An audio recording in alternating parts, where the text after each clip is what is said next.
Issue of share to promoters ਕਈ ਵਾਰੀ ਕੰਪਨੀਆਂ ਕੀ ਕਰਦੀਆਂ ਹੈਗੀਆਂ ਸ਼ੇਅਰਸ ਇਸ਼ੂ ਕਰਦੀਆਂ ਕਿੰਨਾਂ ਨੂੰ ਪ੍ਰਮੋਟਰਸ ਨੂੰ ਕਿਉਂ ਕਿਉਂਕਿ ਉਹਨਾਂ ਨੇ ਸਰਵਿਸਿਜ਼ ਦਿੱਤੀਆਂ ਕੰਪਨੀ ਨੂੰ ਠੀਕ ਹੈ ਅਕਾਊਂਟਿੰਗ ਪੁਆਇੰਟ ਆਫ ਵਿਊ ਤੋਂ ਇਹਦੇ ਆਪਾਂ ਇਨਕੋਰਪੋਰੇਸ਼ਨ ਕੋਸਟ ਕਹਿ ਦਿੰਦੇ ਹਾਂ ਫਾਰਮੇਸ਼ਨ ਐਕਸਪੈਂਸਿਸ ਕਹਿ ਦਿੰਦੇ ਹੈਗੇ ਤੇ ਐਕਸਪੈਂਸਿਸ ਕੀ ਹੁੰਦੇ ਹੈਗੇ ਸਾਰੇ ਅਸੀਂ ਡੈਬਿਟ ਕਰਦੇ ਹਾਂ ਤਾਂ ਐਂਟਰੀ ਕੀ ਬਣ ਜੂਗੀ ਇਨਕੋਰਪੋਰੇਸ਼ਨ ਐਕਸਪੈਂਸ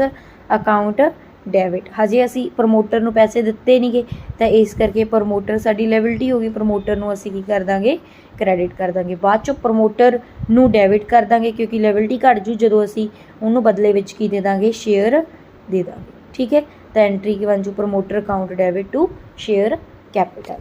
ਕੌਣ ਹੈ ਜੋ ਜਿਨ੍ਹਾਂ ਦੇ ਮਨ 'ਚ ਆਈਡੀਆ ਹੁੰਦਾ ਵੀ ਅਸੀਂ ਕੰਪਨੀ ਕੀ ਕਰਨੀ ਆ ਸਟਾਰਟ ਕਰਨੀ ਉਸੇ ਤਰੀਕੇ ਨਾਲ ਸਾਡੇ ਕੋਲ ਦੂਜਾ ਟੌਪਿਕ ਹੋ ਜਾਂਦਾ ਗਾ ਕਿ ਅਸੀਂ ਅੰਡਰ ਰਾਈਟਰ ਨੂੰ ਸ਼ੇਅਰ ਇਸ਼ੂ ਕਰਦੇ ਹਾਂ ਅੰਡਰ ਰਾਈਟਰ ਕੌਣ ਹੁੰਦਾ ਗਾ ਜਿਹਦਾ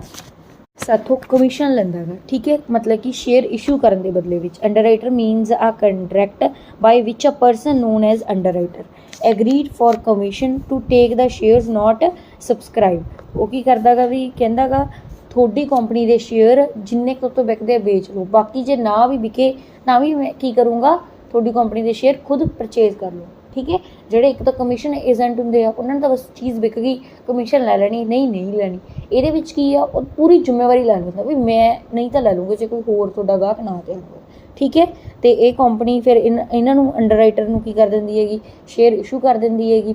ਤੇ ਕਮਿਸ਼ਨ ਵੀ ਪੇ ਕਰਦੀ ਹੈ ਫਿਰ ਅੰਡਰ ਰਾਈਟਿੰਗ ਕਮਿਸ਼ਨ ਵੀ ਐਕਸਪੈਂਸ ਆ ਤਾਂ ਆਪਾਂ ਅੰਡਰ ਰਾਈਟਿੰਗ ਕਮਿਸ਼ਨ ਨੂੰ ਕੀ ਕਰਾਂਗੇ ਡੈਬਿਟ ਕਰਾਂਗੇ ਠੀਕ ਹੈ ਤੇ ਅੰਡਰ ਰਾਈਟਰਸ ਨੂੰ ਕ੍ਰੈਡਿਟ ਕਰਾਂਗੇ ਕਿਉਂਕਿ ਲਾਇਬਿਲਟੀ ਵੱਧ ਗਈ ਉਹੀ ਲਾਇਬਿਲਟੀ ਫਿਰ ਘੱਟ ਜਾਏਗੀ underwriter account debit to share capital share issue for consideration other than cash in the balance sheet ਆਪਾਂ ਇਹਨਾਂ ਨੂੰ ਸ਼ੋ ਕਿਵੇਂ ਕਰਦੇ ਆ ਬੈਲੈਂਸ ਸ਼ੀਟ ਦੇ ਵਿੱਚ share issue for consideration other than cash are disclosed shown in the balance sheet under subscribe capital ਦੇ ਵਿੱਚ ਇਹਨੂੰ ਸ਼ੋ ਕਰ ਦੇਂਗੇ ਉਹ ਆਪਣੀ subscribe and fully paid up ਵੀ ਹੋ ਸਕਦੀ ਹੈ but not fully paid up ਵੀ ਹੋ ਸਕਦੀ ਜਿਵੇਂ ਵੀ ਕੁਐਸਚਨ ਦੇ ਵਿੱਚ ਹੋਊਗਾ ਜਿਹਨਾਂ ਨੇ ਕਿਹਾਗਾ ਫੁੱਲੀ ਪੇਡ ਸ਼ੇਅਰ ਆ ਤਾਂ ਸਬਸਕ੍ਰਾਈਬ ਐਂਡ ਫੁੱਲੀ ਪੇਡ ਚ ਆ ਜੀ ਉਹਨਾਂ ਨੇ ਕਿਹਾ ਨਾਟ ਫੁੱਲੀ ਪੇਡ ਅਪ ਸ਼ੇਅਰ ਤਾਂ subscribe but not fully paid up ਦੇ ਵਿੱਚ ਆਪਾਂ ਉਹਨੂੰ ਲਿਖਾਂਗੇ ਠੀਕ ਹੈ ਨੋਟਸ ਟੂ ਅਕਾਊਂਟ ਦੇ ਵਿੱਚ ਸ਼ੇਅਰ ਕੈਪੀਟਲ ਦੇ ਵਿੱਚ ਫਿਰ ਉਹ ਐਡ ਹੋ ਜਾਏਗੀ Watches Limited have existed subscribe capital of 4 lakh equity share of 10 each issued 1 lakh fully paid up equity share of 10 each towards consideration of purchase of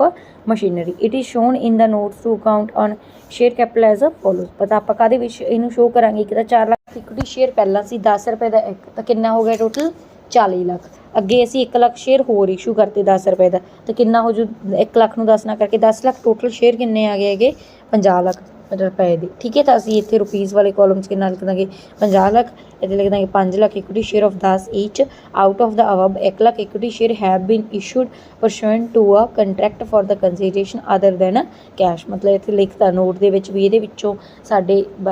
ਅੱਧੇ ਜਾਂ 1 ਲੱਖ ਕਾਹਦੇ ਵਾਲੇ ਹੈਗੇ ਇਸ਼ੂ ਕੀਤਾ ਅਸੀਂ ਮਤਲਬ ਕਾਹਦੇ ਬਦਲੇ ਵਿੱਚ ਪਰਚੇਜ਼ ਕੰਸੀਡਰੇਸ਼ਨ ਦੇ ਬਦਲੇ ਵਿੱਚ ਠੀਕ ਹੈ ਬਸ ਬੈਲੈਂਸ ਸ਼ੀਟ 'ਚ ਇਹਨੂੰ ਇਸ ਤਰੀਕੇ ਨਾਲ ਸ਼ੋ ਕਰਨਾ Promax Limited issued 2500 share of 10 each credited as fully paid to the promoter for the service rendered to incorporate the company and also issued 2000 share of 10 each credited as fully paid to the underwriter for their underwriting services. Generalize these transactions. ਪਹਿਲਾਂ ਤਾਂ 2500 share ਦਿੱਤੇ 10 ਦੇ according ਇੱਕ ਠੀਕ ਹੈ promoters ਨੂੰ ਦਿੱਤੇ ਤਾਂ ਐਂਟਰੀ ਕੀ ਬਣ ਜੂਗੀ ਇਨਕੋਰਪੋਰੇਸ਼ਨ ਐਕਸਪੈਂਸਿਸ ਦਾ ਪ੍ਰੀਲਿਮਿਨਰੀ ਐਕਸਪੈਂਸਿਸ ਫਾਰਮੇਸ਼ਨ ਜੋ ਮਰਜ਼ੀ ਲਿਖ ਲਓ ਠੀਕ ਹੈ ਡੈਬਿਟ ਕਰ ਦਾਂਗੇ ਟੂ ਪ੍ਰਮੋਟਰ ਅਕਾਊਂਟ 2500 ਸ਼ੇਅਰ ਹੈ 10 ਦਾ ਇੱਕ ਤਾਂ 2500 ਇੰਟੂ 10 ਕਿੰਨਾ ਹੋ ਜਾਊਗਾ 25000 ਦੀ ਐਂਟਰੀ ਪਾ ਦਾਂਗੇ ਫਿਰ ਪ੍ਰਮੋਟਰ ਟੂ ਸ਼ੇਅਰ ਕੈਪੀਟਲ 25000 ਉਸ ਤੋਂ ਬਾਅਦ ਅੰਡਰ ਰਾਈਟਰ ਨੂੰ ਕਿੰਨੇ ਸ਼ੇਅਰ ਕੀਤੇ ਹੈਗੇ 2000 10 ਦਾ ਇੱਕ ਤਾਂ ਕਿੰਨਾ ਹੋ ਜਾਊਗਾ 20000 underwriting commission account debit to underwriter 20000 ਫਿਰ underwriter account debit to share capital 20000 ਨਾਲ ਇਹ ਐਂਟਰੀ ਪੈ ਜਾਣੀ ਲੈਮਸ ਲਿਮਿਟਡ ਇਸ਼ੂਡ 50000 ਸ਼ੇਅਰ ਆਫ 10 ਈਚ